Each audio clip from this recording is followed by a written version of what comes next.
All right, hey everybody, welcome back. Thanks for tuning in. Thanks for hanging out. I hope you're all doing well on this fine pre-release weekend.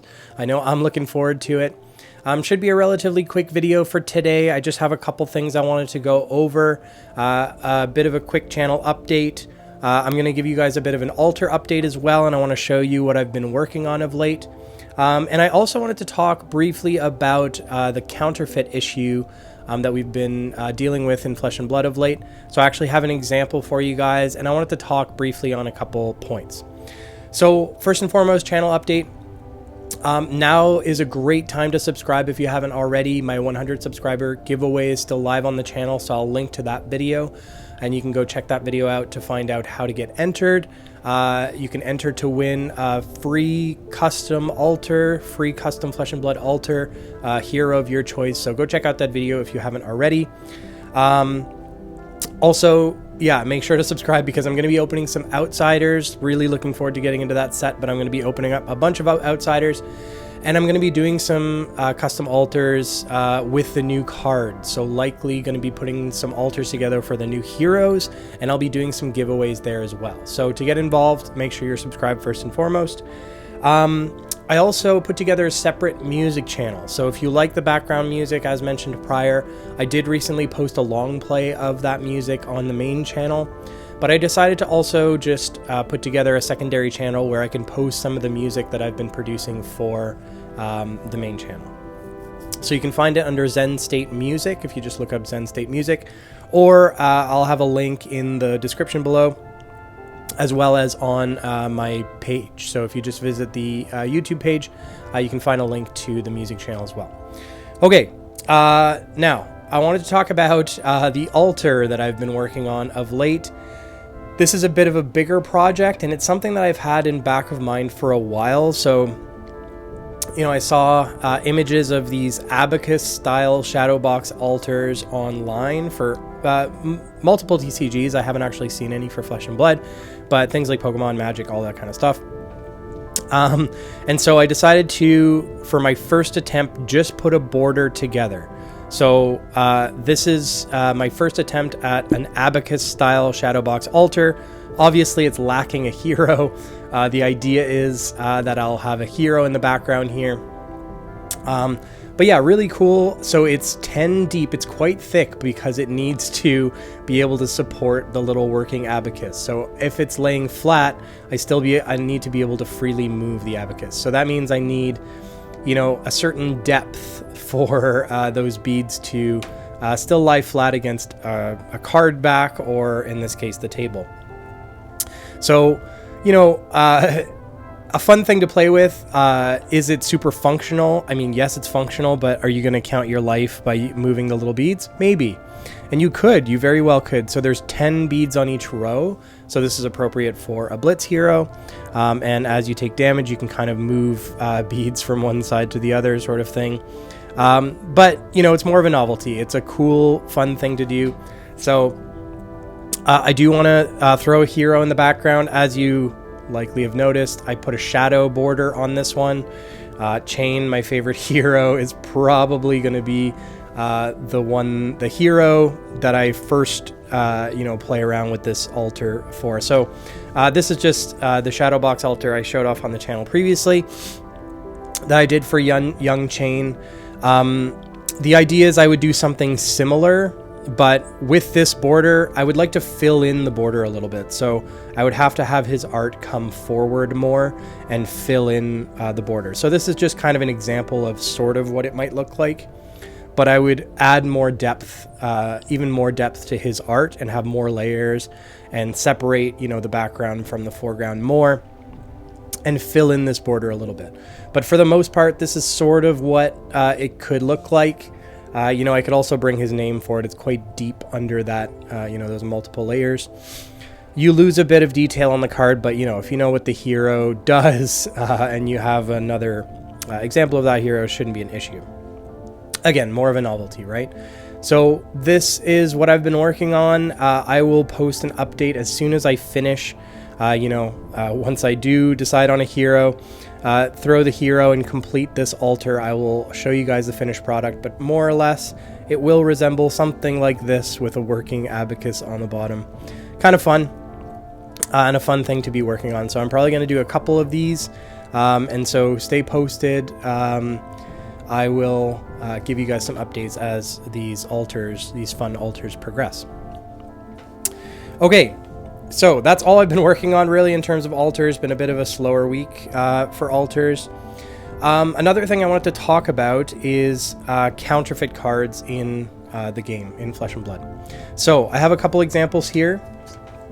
3 copies of Command & Conquer, 2 of my own, and 1 counterfeit copy that I got a hold of. So a friend of mine ordered one of these cards, Command & Conquer, from a reputable dealer here in Canada. I'm not going to name the store. The store did a really, really good job dealing with this issue. This just slipped through the cracks, unfortunately. But they already replaced the card, so my friend was sent a replacement card, an apology, and all this kind of stuff. So it just slipped through the cracks. It happens. The store did a great job dealing with it, so nothing against the store at all. It's just unfortunate that we're seeing these things hit the market and slip through the cracks. So in this example, this did reach the consumer, but the store made it right. And so, yeah, not gonna name names. They did a great job. We saw an example of this in the local community here as well. So one of my LGSs was sent counterfeit cards. And they were able to identify that they were counterfeit. And so they never hit the market, right? They never got into the hands of the consumer. However, the LGS did take a hit on this. So these counterfeits are more often than not, or at least in these couple examples, hurting the LGS, these small businesses, more than anything else, which is really unfortunate. So in both instances, the LGS took a hit on these counterfeit cards. And we're seeing more and more of these counterfeits hit the market, more and more options in terms of buying these proxy cards, which you could kind of pass off as regular cards because there's no indication that they're proxies on the card. So it is an issue, something that needs addressed. But I wanted to kind of highlight that, and I'm not going to go into a great amount of detail here in terms of what to look for. I'll give you a couple tips and tricks. There are some other videos out there that go into a great amount of detail showing you what to look for here. But I would highly suggest, especially for these higher end cards, take a quick look when you do receive them. Make sure nothing's fishy. Look for some clear signs that they might be counterfeit, and make sure you get that dealt with as soon as possible. So again, LGSs, these dealers have been really good at dealing with this kind of thing. It's really unfortunate, and I hate to see them have to take the hit. So one of these are counterfeit. 2 of them are my own. You'll notice one of them is French, foreign language, black border in the middle, which I wanted to show as an example as well. So a few things to look out for. One thing I want to say right away, don't go by color, okay? So different print runs, so different sets, as well as even within the same set, when they have different print runs and have maybe been printed at different facilities, they can have slightly different coloring. So before I show you exactly what to look for on these Command & Conquers, I wanted to pull in this example. So I just pulled 2 random cards from my collection, one more recent Dynasty card and 1 Uprising card. And I just wanted to look at the card backs here quickly to give an example. So, it's not going to be that clear on the camera perhaps, and, it might be quite difficult for you guys to see on the back end. But to me, the coloring is different. These are just 2 random cards from 2 recent sets. And this card to me, the card on the right, I guess it might be mirrored for you guys, but this card here is more blue leaning. In terms of the print, you might see that, and this card here is more yellow leaning. So I see more yellowing on this card back. You might notice it in the logo as well as around the logo. This I see more blacks and grays and kind of blue grays.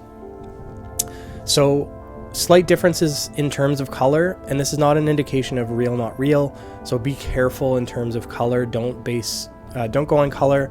As mentioned, even print runs of the same set that were printed at different facilities, and there can be weird color oddities as well. So some cards might be more blue leaning, some cards might be more yellow leaning, and that's not really a great indication of whether it's counterfeit or not. So be careful with that. Don't go by color, even feel. So Crucible of War stands out to me. The cardstock felt very different, and even if you have a stack of cards, you can point out the Crucible of War cards. So cardstock variation slightly too, so feel might not be a perfect indicator either. So what to look out for is really the resolution. Okay, so the print quality. I'll lay these Command & Conquers out again.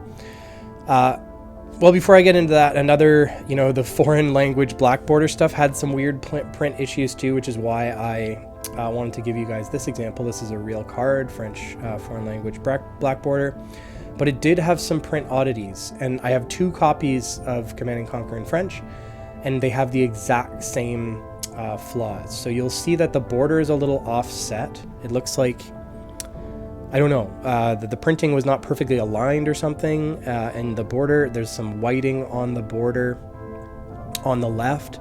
The majestic symbol, which is going to be really hard to, is almost, it's not like red, it's like orange and kind of white and orange and weird. And overall, there's some, strange coloration. So if I just look, this is kind of warmer, maybe a little more washed out than these other examples. So yeah, keep an eye, different sets, different printing. There can be some issues, stuff like that. So this one's real. One of these is fake. And I'll tell you right now, maybe you've guessed already, the right Command & Conquer here is the fake one.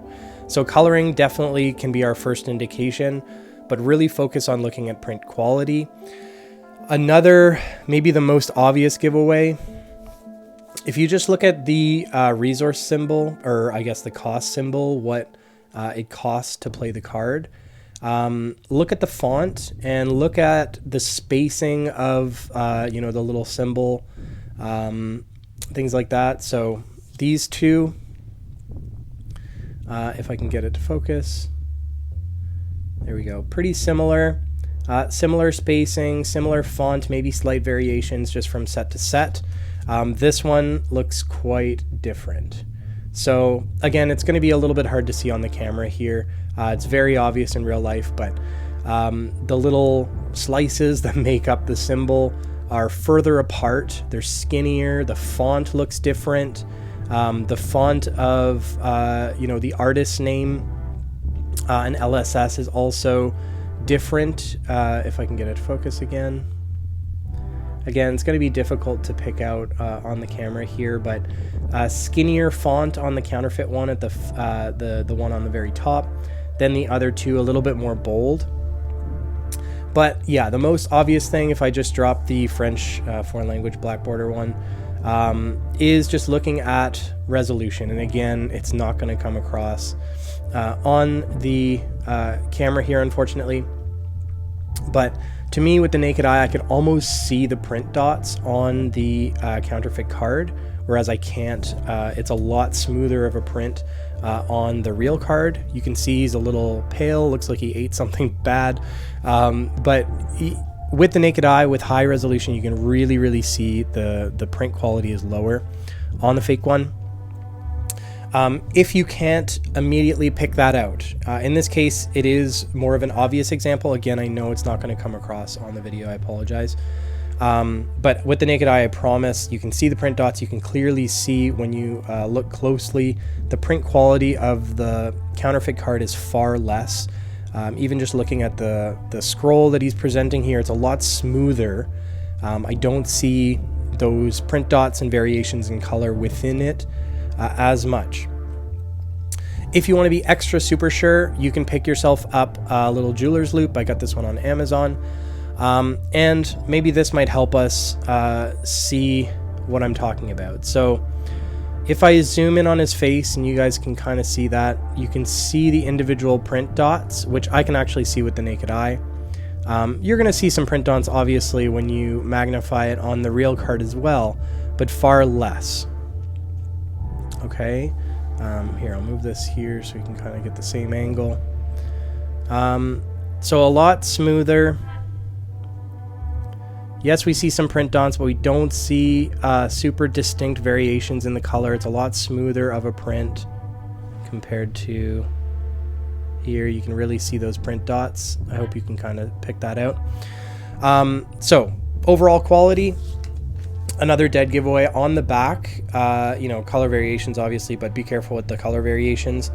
In the top left corner of the card along the border here, there's a little gap. It's really difficult to see with the naked eye. I will try to point it out. This is the counterfeit card again. So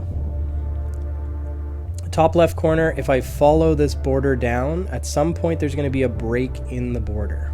I'll try, and here it is. So break in the border, and in this case we just kind of see 3 random blobs, 3 random little dots or blobs. I don't know if you guys can see that solid line across the border breaks and turns into 3 random blobs. Those 3 random blobs on the counterfeit card actually, yeah, it's quite difficult to navigate. Spell LSS, and again, it's going to be difficult for you guys to see this, but still kind of looks like 3 dots. Maybe I'll try and get closer to the camera. Okay, that's the best I could get it in terms of you know, showing you guys, but it actually spells LSS. I know it's hard to see on the video here, but when you have a very high quality printer, you can see that, and it's distinctly 3 letters LSS rather than 3 random blobs. Another place to look out for on the card, just off the right corner, right bottom corner of the Flesh and Blood logo, there's a TM. I think, yeah, you guys can see that one pretty clearly. On the real card, pretty distinct TM, nice font. On the counterfeit card, you'll also see, and already you can kind of see the print dots being very clear. The TM is there, but it's rough. You can see the individual print dots. The TM is not super distinct. It kind of bleeds and blends into you know, the surrounding print and everything, so you can see it, but far less defined, right? So that quality, again, if I try and find the blob LSS, the print quality is not enough to capture those really fine details. Okay, you will see them, there's an attempt, but they're not distinct lettering, blobs, and distinct print dots. So that's one thing to be sure. Grab yourself a jeweler's loupe, and you can look for those slight details. But anyways, I didn't mean for that to be a long discussion, just something to keep an eye out for moving forward. You know, check your higher end cards specifically. If you spent a bit of money on a card, make sure that what you're getting is real. All right, but I'll wrap this discussion up there, probably a little bit longer than I was intending. But anyways, I hope you're all doing well. Best of luck during your Outsiders pre-release this weekend, and we'll chat real soon, okay? Cheers, everybody.